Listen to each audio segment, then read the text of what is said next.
¿Alguna vez has sentido que alguien te llama desde la oscuridad, que hay voces susurrando tu nombre en el silencio de la madrugada?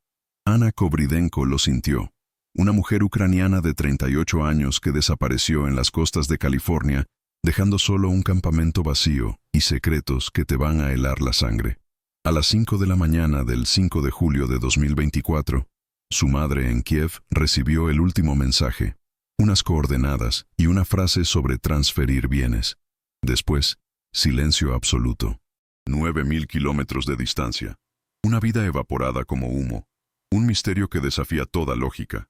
Si algo dentro de ti ya se estremeció con estas primeras palabras, dale me gusta ahora mismo porque lo que voy a revelarte hoy va a cambiar tu manera de ver los límites entre la vida y la muerte, entre lo real y lo imposible. Vamos juntos a desentrañar un caso que todavía mantiene despiertos a los investigadores. Anna Kobridenko nació en Lviv, pero el destino la llevó lejos de las tierras que la vieron crecer.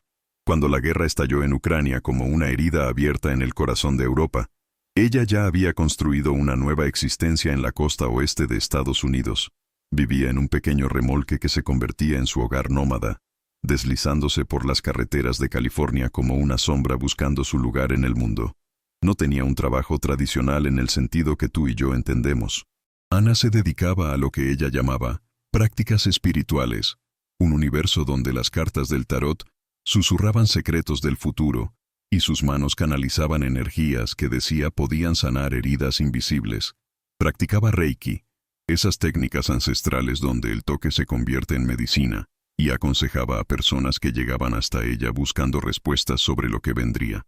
Desde niña, Anna había sido diferente. En la escuela ya hablaba de ver cosas que otros no podían percibir, como si sus ojos estuvieran sintonizados en una frecuencia que el resto de la humanidad había perdido hace siglos. Sus amigos recuerdan que predecía eventos, especialmente los trágicos, con una precisión que inquietaba hasta a los más escépticos. Cuando comenzó la guerra en Ucrania, Anna les dijo a sus cercanos que había visto todo varios meses antes de febrero de 2022. En sus sueños, las explosiones ya resonaban, las familias ya huían, la sangre ya manchaba la tierra de sus ancestros. Pero nadie la escuchó entonces, como suele pasar con los profetas en su propia tierra. En América, Anna encontró rápidamente a personas que pensaban como ella. Asistía constantemente a festivales y reuniones, donde las conversaciones giraban en torno al fin del mundo, al despertar espiritual y a la necesidad de prepararse para desastres venideros. En esos encuentros, Anna compartía sus visiones y predicciones que atraían la atención como un imán atrae al hierro. Algunos tomaban en serio sus palabras, otros permanecían escépticos, pero nadie quedaba indiferente ante su presencia. Sus últimos meses antes de desaparecer fueron distintos. Anna se había vuelto más reservada, comunicándose menos incluso con aquellos que anteriormente la buscaban para pedirle consejo. Comenzó a publicar mensajes extraños en redes sociales que inquietaron a quienes la conocían. Unos días antes de su desaparición, Anna subió una foto de sí misma en bikini, con una descripción que pedía a todos que la recordaran de esa manera. En otra imagen aparecía posando con una máscara de gas, paneles solares y un walkie-talkie, agregando un comentario que decía que sabía que su tiempo estaba cerca. Estas publicaciones causaron preocupación entre sus pocos amigos, pero la mayoría las interpretó como otra declaración excéntrica de una mujer que siempre había sido conocida por su comportamiento inusual. Nadie sospechó que podría tratarse de una despedida, de un último adiós antes de cruzar un umbral del que no hay regreso. Su madre en Ucrania también vio estas publicaciones, pero no les dio mayor importancia, considerándolas parte de la fascinación de su hija por el misticismo. Así son las madres, siempre esperando que sus hijos regresen a ser quienes eran antes de que el mundo los cambiara. La mañana del 4 de julio, Anna le envió a su madre un mensaje diciendo que todo estaba bien y que estaba disfrutando la naturaleza de California. Esta fue la última comunicación normal entre ellas, las últimas palabras que una madre escucharía de su hija antes de que el silencio se extendiera como una manta fría sobre su corazón. Esa tarde, Anna publicó una foto del atardecer sobre el océano en redes sociales sin comentarios. La geolocalización mostró que la imagen fue tomada cerca de La Joya Beach, al norte de San Diego. Era como si estuviera documentando sus últimos momentos de vida consciente, dejando pistas de su paradero para quienes vendrían después a buscarla. La noche del 4 al 5 de julio pasó en silencio, como esas noches donde el universo contiene la respiración antes de que algo irreversible suceda. Ana no se conectó a Internet, no respondió mensajes ni llamadas. Era como si hubiera decidido desaparecer digitalmente antes de hacerlo físicamente. En la mañana del 5 de julio, un vecino del campamento notó que la puerta del remolque de Ana estaba abierta, balanceándose suavemente con la brisa matutina. Pero ella no estaba por ningún lado. El carro permanecía en el estacionamiento y las llaves descansaban sobre la mesa dentro del remolque. Sus pertenencias personales estaban intactas, sus documentos y dinero seguían allí.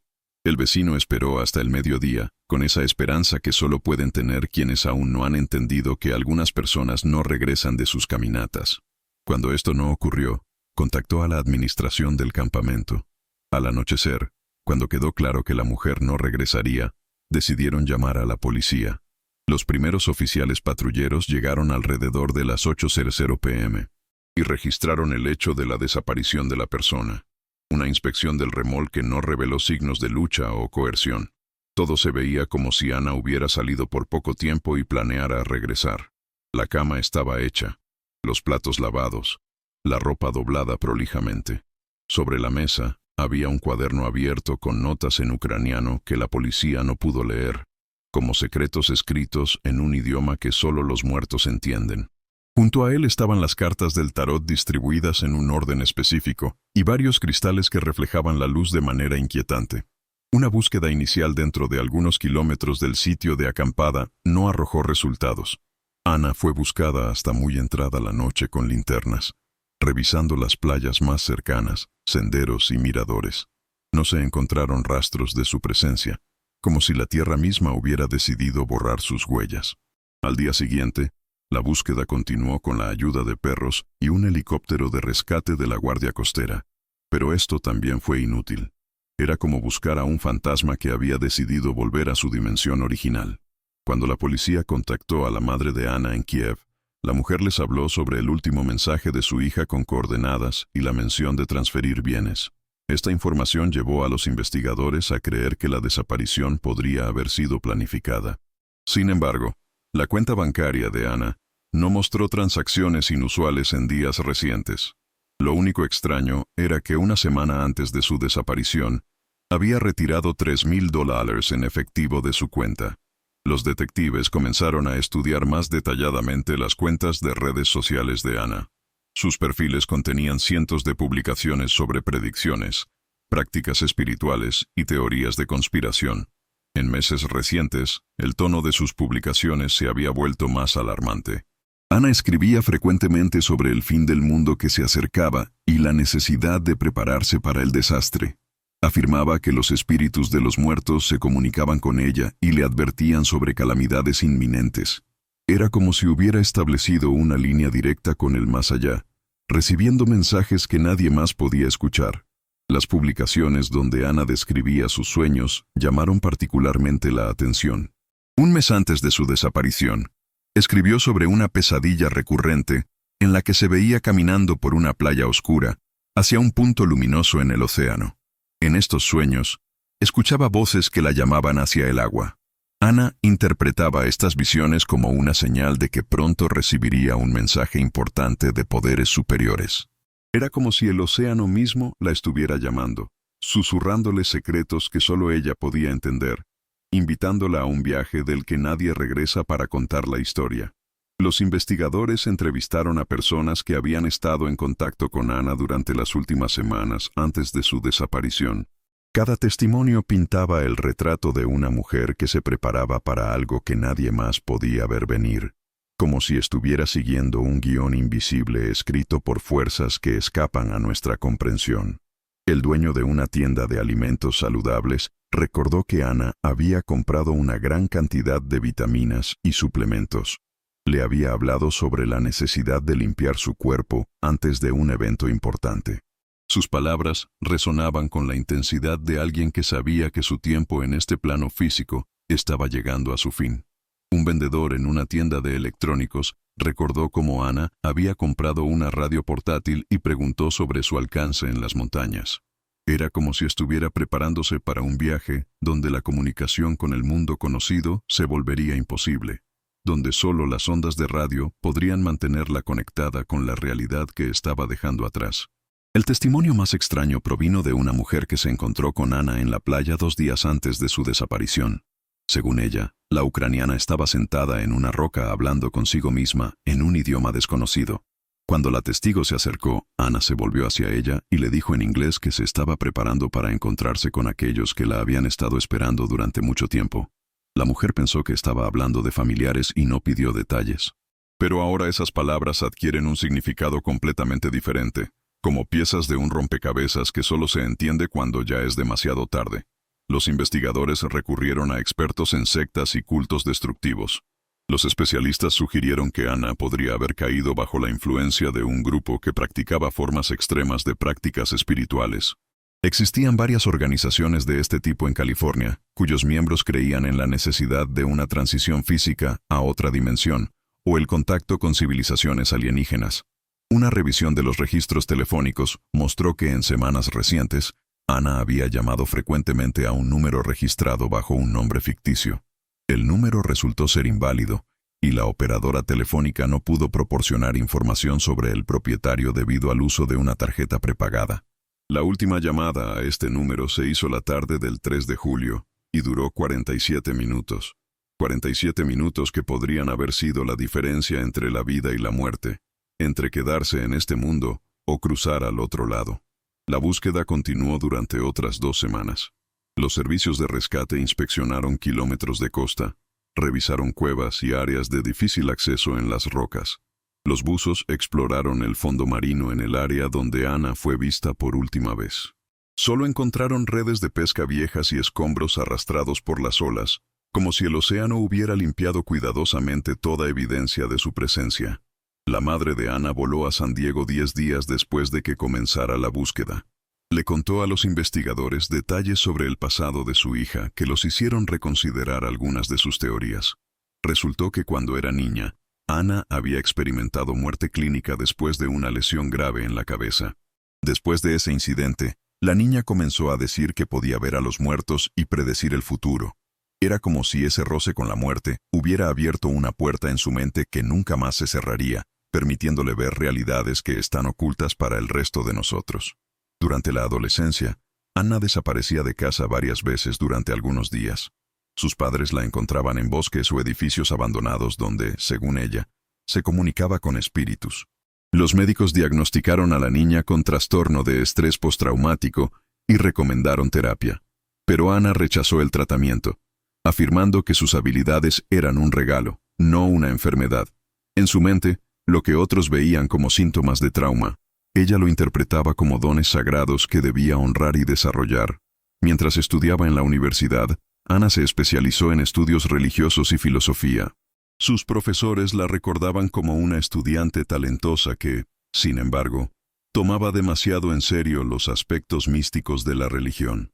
Escribía trabajos sobre chamanismo, reencarnación y contacto con el más allá, como si estuviera documentando no teorías académicas, sino experiencias personales vividas en primera persona. Ana dedicó su tesis al estudio de casos de desapariciones masivas de personas en diferentes culturas.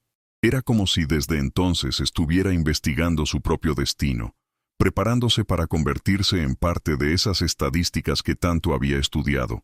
Después de graduarse, Ana trabajó como traductora y guía turística. Sus colegas notaron que era profesional, pero a menudo contaba a los clientes sobre lugares místicos y fenómenos paranormales. Varias veces, la administración recibió quejas de turistas que se asustaron por sus historias sobre fantasmas y maldiciones. Era como si Ana no pudiera separar el mundo ordinario del extraordinario, como si para ella ambas realidades fueran igualmente válidas y presentes. Lo que para otros eran historias de terror, para ella eran testimonios de verdades que la mayoría de la gente prefiere ignorar. La mudanza a América fue un punto de inflexión en la vida de Ana.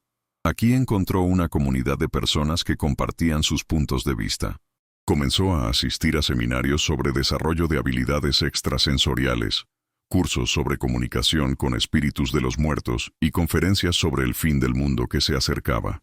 En uno de estos eventos, Ana conoció a un hombre que se hacía llamar medium y afirmaba que podía enseñar a las personas a hacer la transición a dimensiones astrales. Este hombre, que se presentó como David Stone, se convirtió en el mentor de Ana durante los últimos meses de su vida en California. Según otros participantes en los seminarios espirituales, Stone convencía a las personas de que el cuerpo físico es una prisión para el alma y que los individuos verdaderamente desarrollados deben aprender a existir sin una envoltura material. Realizaba meditaciones durante las cuales los participantes tenían que imaginarse saliendo de sus cuerpos. La policía comenzó a buscar a David Stone, pero resultó que ninguna persona con ese nombre existía en sus bases de datos. Los testigos lo describían como un hombre de unos 50 años, delgado, con cabello gris largo y ojos azules penetrantes. Siempre vestía ropa oscura y llevaba muchos amuletos alrededor del cuello. Stone apareció en la comunidad espiritual de San Diego aproximadamente 6 meses antes de la desaparición de Ana, y desapareció inmediatamente después de que la policía comenzara a buscarlo. Era como un fantasma que se materializaba solo el tiempo suficiente para cumplir su propósito siniestro. Los participantes del seminario contaron a la policía sobre la última reunión del grupo, que tuvo lugar una semana antes de la desaparición de Ana. Esa noche, Stone realizó un ritual especial, que llamó preparación para la transición. Se instruyó a los participantes que se acostaran en el suelo, cerraran los ojos e imaginaran que sus almas abandonaban sus cuerpos y viajaban a las estrellas. Ana fue la única que afirmó haber sentido realmente que salía de su cuerpo físico. Era como si hubiera logrado lo que otros solo podían imaginar, cruzando una barrera que separa la realidad de la ilusión, o tal vez al revés. Después del ritual, Stone llevó a Ana aparte para una conversación privada. Los testigos solo escucharon algunas frases que mencionaban a los elegidos, que había llegado el momento y el último paso. Ana se veía emocionada y feliz, como alguien que finalmente había encontrado su propósito en la vida. Al irse, abrazó a varias personas y dijo que pronto entenderían cuán correcta había estado en todas sus predicciones. Eran las palabras de alguien que sabía que estaba a punto de demostrar algo que nadie más podía ver, de validar una verdad que había estado guardando en su corazón durante años. Los detectives encontraron un diario en el remolque de Ana que había estado llevando durante los últimos 3 meses. Las entradas se volvían cada vez más caóticas y perturbadoras conforme se acercaba la fecha de su desaparición, como si estuviera documentando su descenso hacia una realidad alternativa que solo ella podía percibir. Al principio del diario, Ana escribía sobre sus visiones y predicciones habituales, pero gradualmente las entradas comenzaron a contener instrucciones que supuestamente recibía de los espíritus de los muertos. Era como si hubiera establecido una comunicación directa con el más allá, recibiendo órdenes específicas para una misión que solo ella entendía. «El lugar está listo», escribió Ana 2 semanas antes de su desaparición. «El portal se abrirá en la noche de luna nueva. Debo estar allí exactamente a medianoche. Han estado esperándome durante muchos años, pero solo ahora las estrellas se han alineado correctamente». En la siguiente entrada, mencionó la necesidad de dejar atrás todas las posesiones materiales y venir pura como el día en que nació. Los astrónomos confirmaron que el 5 de julio era efectivamente luna nueva. Este detalle llevó a los investigadores a creer que la desaparición de Ana fue cuidadosamente planeada y vinculada a eventos astronómicos. El diario también contenía las coordenadas de varios puntos a lo largo de la costa que Ana consideraba lugares de poder. Uno de estos puntos estaba en el área de los acantilados de Torrey Pines, aproximadamente a 15 kilómetros del campamento donde vivía Ana. Era un lugar de difícil acceso, con acantilados empinados y corrientes peligrosas. Los surfistas locales contaron varios casos donde personas habían caído de los acantilados y sus cuerpos habían sido arrastrados al mar. Los servicios de rescate buscaron en esta área especialmente a fondo. En uno de los acantilados, los rescatistas encontraron un pequeño altar hecho de piedras apiladas en forma de pirámide. Cerca había flores marchitas, velas y una nota en ucraniano. La madre de Ana tradujo el texto. «Gracias por todas las lecciones en este mundo. Voy hacia aquellos que me están llamando a casa. No me busquen entre los vivos». La caligrafía coincidía con la del diario de Ana. Este descubrimiento cambió la dirección de la investigación. La policía comenzó a considerar el suicidio como la teoría principal. Sin embargo, algunos detalles no encajaban en esta teoría. Ana no dejó una nota oficial de suicidio, no resolvió sus asuntos financieros y no dio sus pertenencias personales a nadie. Además, la búsqueda en el agua no tuvo éxito. Aunque las corrientes en esta área generalmente arrastran los cuerpos a la orilla en unos pocos días, la madre de Ana se negó categóricamente a creer que su hija se había suicidado. Según ella, a pesar de todas las rarezas en su comportamiento, Ana nunca mostró tendencias suicidas. Por el contrario, siempre hablaba de una misión importante que tenía que cumplir y cómo su vida tenía un significado especial. La mujer insistió en continuar la búsqueda y contrató a un investigador privado. El investigador privado Michael Rodríguez comenzó su propia investigación un mes después de la desaparición de Ana. Se enfocó en encontrar a David Stone y estudiar las actividades de grupos espirituales en California. Rodríguez descubrió que durante los últimos 5 años, otras 4 personas que habían asistido a seminarios similares habían desaparecido en el estado. Todas eran solteras, de mediana edad y con interés en el esoterismo. Las similitudes entre los casos eran sorprendentes. En las semanas antes de su desaparición, todas las personas desaparecidas habían hablado de una experiencia espiritual importante que estaban a punto de tener. Retiraron dinero de sus cuentas, regalaron sus pertenencias personales y dejaron notas misteriosas sobre cruzar a otra dimensión. No se encontraron cuerpos a pesar de búsquedas extensas. Era como si hubieran sido absorbidos por una realidad paralela, dejando solo preguntas sin respuesta y corazones rotos de quienes los amaban. Rodríguez descubrió que en todos los casos estaba involucrado un hombre que coincidía con la descripción de David Stone. Usaba nombres diferentes, pero los testigos lo reconocían a partir de una foto compuesta basada en las descripciones de los participantes del seminario. El detective sugirió que se estaba enfrentando a un asesino en serie que se especializaba en personas interesadas en lo oculto. La policía fue escéptica respecto a las conclusiones del detective privado. Oficialmente los casos no fueron vinculados como una serie debido a la falta de evidencia directa de un crimen. Los investigadores señalaron que todas las personas desaparecidas eran individuos mentalmente inestables propensos a comportamientos excéntricos. La teoría del suicidio masivo les parecía más probable. Mientras tanto, teorías de conspiración comenzaron a aparecer en las redes sociales. Los usuarios de Internet discutían la posibilidad de que las personas hubieran sido secuestradas por una secta o extraterrestres. Algunos afirmaban haber visto ovnis en el área de las desapariciones. Otros hablaban de experimentos gubernamentales en control mental. Estas teorías se extendieron ampliamente, especialmente entre personas interesadas en fenómenos paranormales. Era como si la desaparición de Ana hubiera abierto una puerta hacia todas las posibilidades más oscuras de la imaginación humana. La historia de Ana Kobridenko se hizo conocida para la comunidad ucraniana en Estados Unidos. Sus compatriotas organizaron varias expediciones de búsqueda y recaudaron dinero para una recompensa por información sobre su paradero. La diáspora ucraniana en California realizaba regularmente eventos conmemorativos y exigía que las autoridades condujeran una investigación más activa. 3 meses después de su desaparición, la policía recibió una llamada anónima. El que llamó, un hombre con voz distorsionada, dio las coordenadas de un lugar en las montañas de San Bernardino, donde supuestamente se podían encontrar respuestas a preguntas sobre las personas desaparecidas.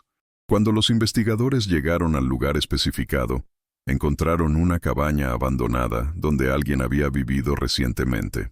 Las pertenencias personales de las 5 personas desaparecidas fueron encontradas en la cabaña, incluyendo el pasaporte de Ana Kobridenko.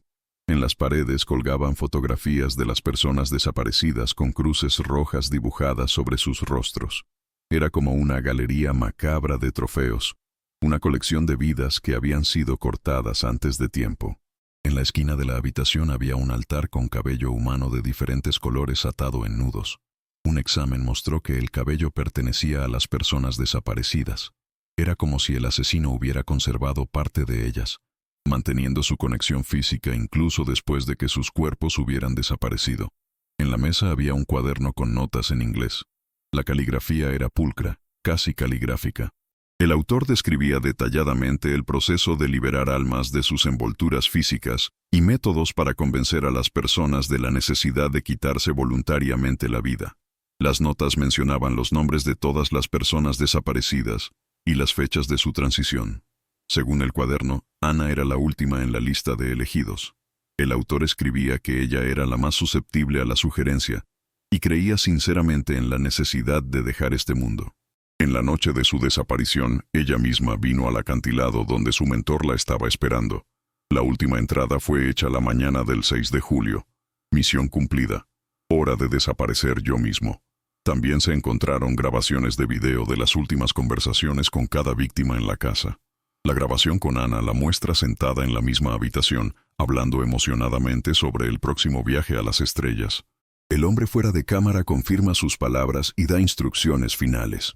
Ana se ve feliz y decidida, como alguien que finalmente había encontrado su propósito verdadero en la vida, sin darse cuenta de que estaba siendo manipulada hacia su propia destrucción.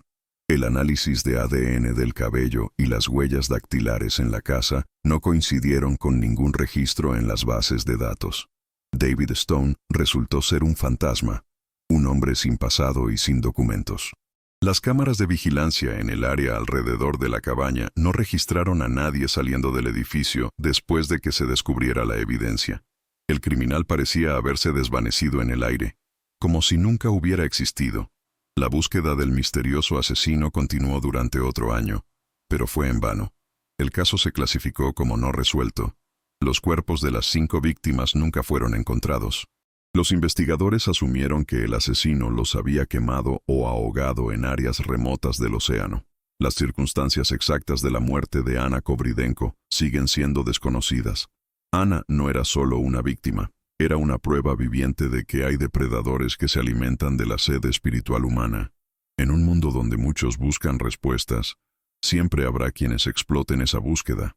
Su historia nos susurra una verdad incómoda. La confianza es un regalo que debe ser valorado y no entregado a cualquiera, incluso si prometen revelarte todos los secretos del universo. Porque a veces, quienes prometen llevarte a la luz, te conducen directamente hacia la oscuridad eterna. Comenta. Las voces nunca mienten. Si comprendes que algunos misterios, es mejor dejarlos sin resolver.